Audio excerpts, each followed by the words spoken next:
الحمد لله رب العالمين، والعاقبة للمتقين ولا عدوان إلا على الظالمين، وعنده مفاتح الغيب لا يعلمها إلا هو، ويعلم ما في البر والبحر، وما تسقط من ورقة إلا يعلمها، ولا حبة في ظلمات الأرض ولا رطب ولا يابس إلا في كتاب مبين.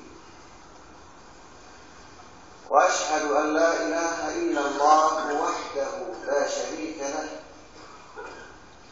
وأشهد أن سيدنا وحبيبنا وقائدنا وتاج رؤوسنا محمدا رسول الله صلى الله عليه وسلم، بلغ الرسالة وأدى الأمانة ونصح الأمة وتركنا على محجة بيضاء ليلها كنهارها لا يزيغ عنها إلا هالك. اللهم صل وسلم وبارك عليه وعلى آله وأصحابه أجمعين. أما بعد، عباد الله، فإن خير الحديث كتاب الله تعالى، وإن خير الهدي هدي سيدنا محمد رسول الله صلى الله عليه وسلم، وإن شر الأمور محدثاتها. في السنة الثالثة من الهجرة أرادت امرأة مسلمة من الأنصار أن تشتري بعض حلي لها، فذهبت إلى طرف من أطراف مدينة رسول الله صلى الله عليه وسلم، وكان ذلك الصائغ يهودي، فأراد أن يتحرش بها بعض يهودا فزجرته، لكن اليهودي طبعه لئيم، ومن كان على شاكلته فكذلك. لكن اليهودي ربط طرف ثوبها أسفله بأعلاه، ولما أن قامت بان بعض جسدها، فانتقضت غضبة لله وغيرة. وإن بأحد المسلمين يلحظ ذلك المشهد المؤلم فينقض على ذلك اليهودي الصائغ ويقتله، ويريد أن يخرج تلك المرأة المسلمة التي تندر لها اليهود والتي ضحكوا مما فعله ذلك المجرم. أراد أن يخرج تلك المرأة المسلمة بعد أن قتل ذلك اليهودي، أن يخرجها من بين براثنه، فمنعوه وقتلوه. ذلك المشهد لما أن وصل إلى رسول الله صلى الله عليه وسلم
يقرأ التاريخ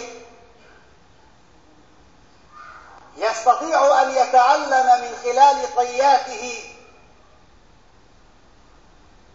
متى يكون الازدهار والانتصار للأمة، ومتى يكون الاندحار والانتحار لأفراد الأمة. نعم، لا بد من قراءة التاريخ جيدا وبإمعان لنتعلم من واقعنا الذي نعيش فيه ما الذي جعل سلفنا الصالح سيدا وقائدا، وما الذي جعل زمننا هذا زمن انقياد وتخاذل. السبب واحد، أن ضميرهم كان حيا، وأن عملهم كان لله، وأن غيرتهم كانت على حرمة من حرمات الله تعالى.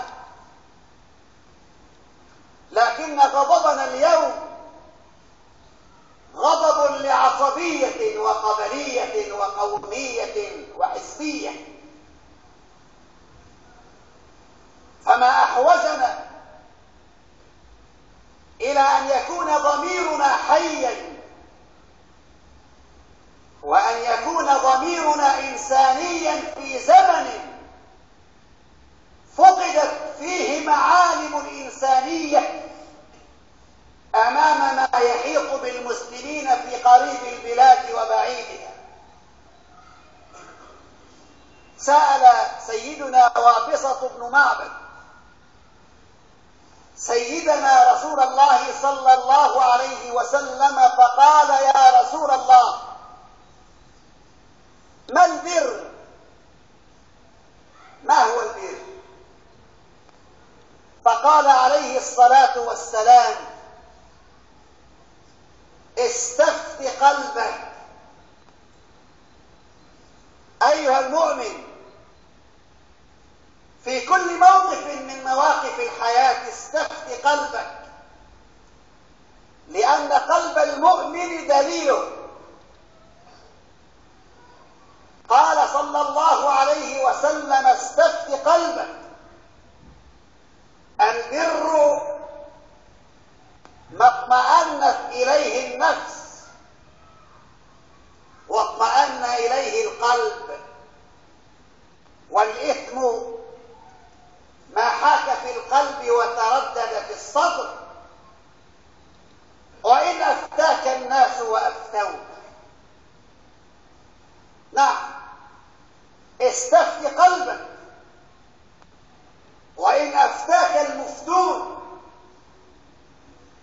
أيها المسلمون، إن الله تعالى خلق الإنسان في أحسن تقويم،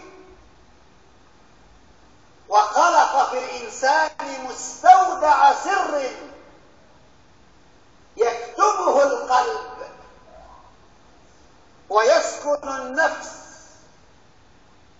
فيضيء ظلمتها وينير جوانبها، وجعل في قلب الإنسان قوة دافعة تدفعه لفعل الخير ولترك الشر، وتحثه على فعل الطاعة وترك المنكرات. هو الوجدان والضمير الإنساني. الوجدان والضمير في المؤمن الحي حي يقظ متوهج، وإلا كان ضميرا ميتا لا نور ولا خير فيه. لذلك حينما أرادت امرأة العزيز مراودة سيدنا يوسف عليه السلام وهيأت كل الأسباب وغلقت كل الأبواب، كان ضميره حيا، فقال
الظلمات وبالكبر والغرور. إذا ذهب الضمير من الإنسان ماذا بقي فيه من الإنسانية؟ لأن الضمير الحي هو الذي يحاسبك على كل فعل تريد أن تقوم به، هو الذي يتصدر شتى جوانب حياتك وأحوالك كلها. فحينما يرى الإنسان شيئا لا أخلاقيا وتميل نفسه الأمارة بالسوء إليه بنظرة من عين خائنة وتأمل من قلب غافل، فيناديه ضميره: ألم تعلم بأن الله يرى؟ فيرتدع عن ذلك الفعل. حينما يريد الإنسان في الحياة أن يكون دخله مريحا وماله كثيرا، تزين النفس له السرقة والسطو والخطف، لكن ضميره الحي ينادي عليه: ألم تعلم بأن عقاب السارق القطع، والسارق والسارقة فاقطعوا أيديهما؟ حينما تدغدغ مشاعر الموظف من أجل رشوة واختلاس فيزداد دخله وتكثر طائراته، ينادي الضمير الحي: ألم تعلم بأن من يتق الله يجعل له مخرجا ويرزقه من حيث لا يحتسب؟ هكذا أمام كل تصرف من تصرفات الحياة، في تجارتك، في معاملتك، في صلاتك، في علاقاتك، في دراستك، في برك لأهلك وصلتك لرحمك، تدخل ذلك المختبر الإنساني. فإن كان الضمير حيا كان دليلا إلى كل خير، وإن كان غير ذلك والعياذ بالله كانت العاقبة سوءا. ولذلك ورد عن النبي صلى الله عليه وسلم: الكيس الحي العاقل، الكيس من دان نفسه، من عاتبها وحاسبها وراقبها. والغافل من أتبع نفسه هواها وتمنى على الله الأماني. أيها المسلمون، الضمير في الإنسان كالولد، إن غذيته بالذكر والعمل الصالح نما وقوي، أما إذا أهملته ضمر وضعف وكان ضموره دمارا لصاحبه دنيا وأخرى. والله تعالى يقول أمام وسوسة الشيطان: إن الذين اتقوا إذا مسهم طائف من الشيطان تذكروا فإذا هم مبصرون، وإخوانهم يمدونهم في الغي: اقتل، اصرف، افتري، ثم لا يبصرون. ويقول أيضا: قل هل ننبئكم بالأخسرين أعمالا الذين ضل سعيهم في الحياة الدنيا وهم يحسبون أنهم يحسنون صنعا. أمام شاشة التلفاز وما نشاهده من تمثيل بالشهداء واغتصاب للأبرياء، لا ضمير حيا عند هؤلاء الناس.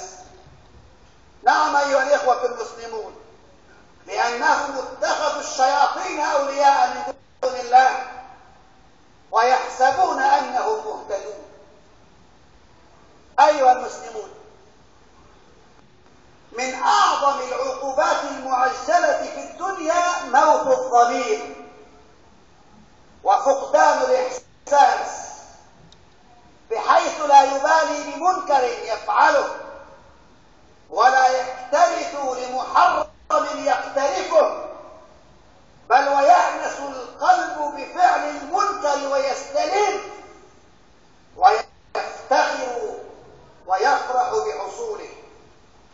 أيها الأحباب، الإنسان مقياس نفسه حين ينظر إلى عمله وسيرته فيلحظ هل يتورع عن الحرام أم لا؟ هل يحس بالتقصير والزلل أمام الله أم لا؟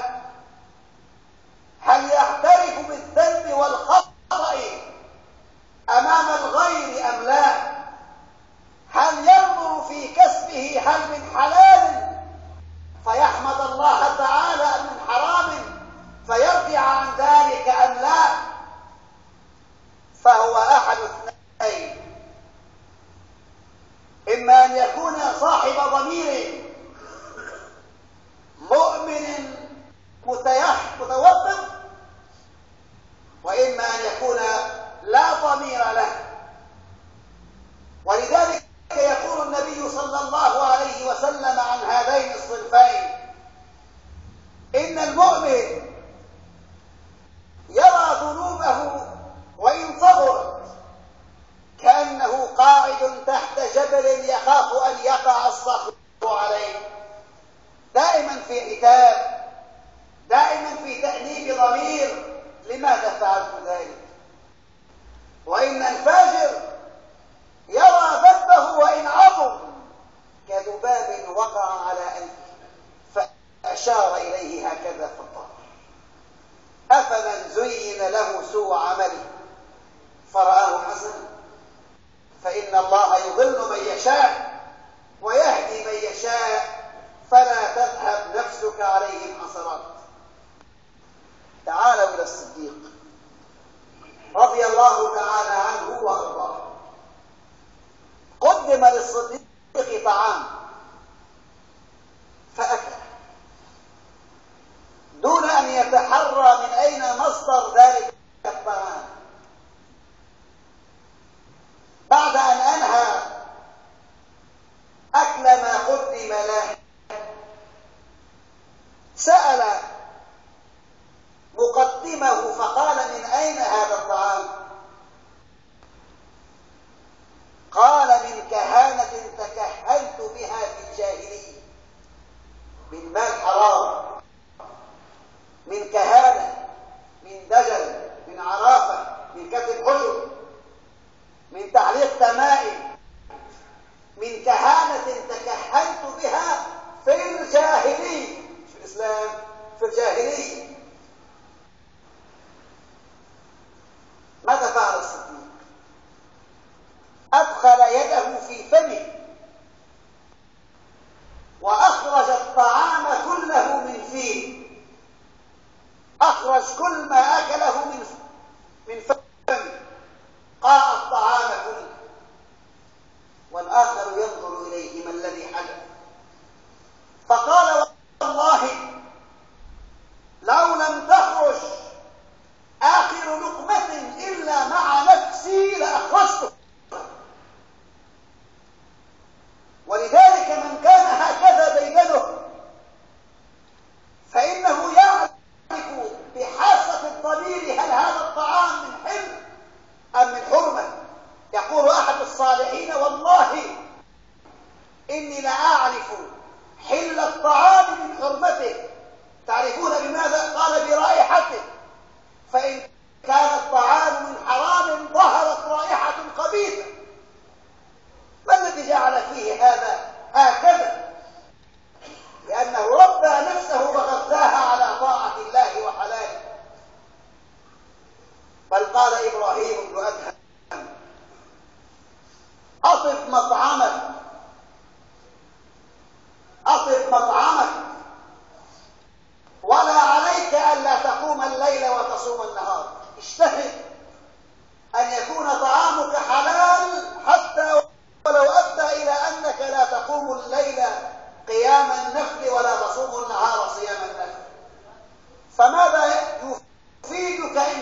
الليل وصمت النهار وطعامك من حرام. وقال الفضيل بن عياض: لم يزين للناس شيء أفضل من الصدق وطلب الحلال. أفضل شيء يكون زينة للإنسان أن يكون صادقا غير مفتر على عباد الله، وأن يكون طعامه حلالا. فقال ابنه في زمن مين؟ فضيل بن عياض، هذاك الزمن، فكيف بهذا الزمن؟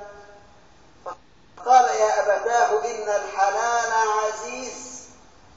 زمن الفضيل الحلال عزيز نادر، إن الحلال عزيز. فقال: يا بني وإن قل فإنه عند الله تعالى كثير. ألم ترى أن الله يعلم ما في السماوات وما في الأرض؟ ما يكون من نجوى ثلاثة إلا هو رابعهم، ولا خمسة إلا هو سادسهم، ولا أدنى من ذلك ولا أكثر إلا هو معهم. فإن أكلت طعاما فاعلم بأن الله يراك، وإن سرت في طريق فاعلم بأن الله يراك. وإذا كان الله يراك فهل تجعل الله أهون الناظرين إليك؟ إذا ما خلوت الدهر يوما فلا تقل خلوت، ولكن قل علي رقيب. ولا تحسبن الله يغفر ساعة ولا أن ما تخفيه عنه يغيب. أقول قولي هذا وأستغفر الله.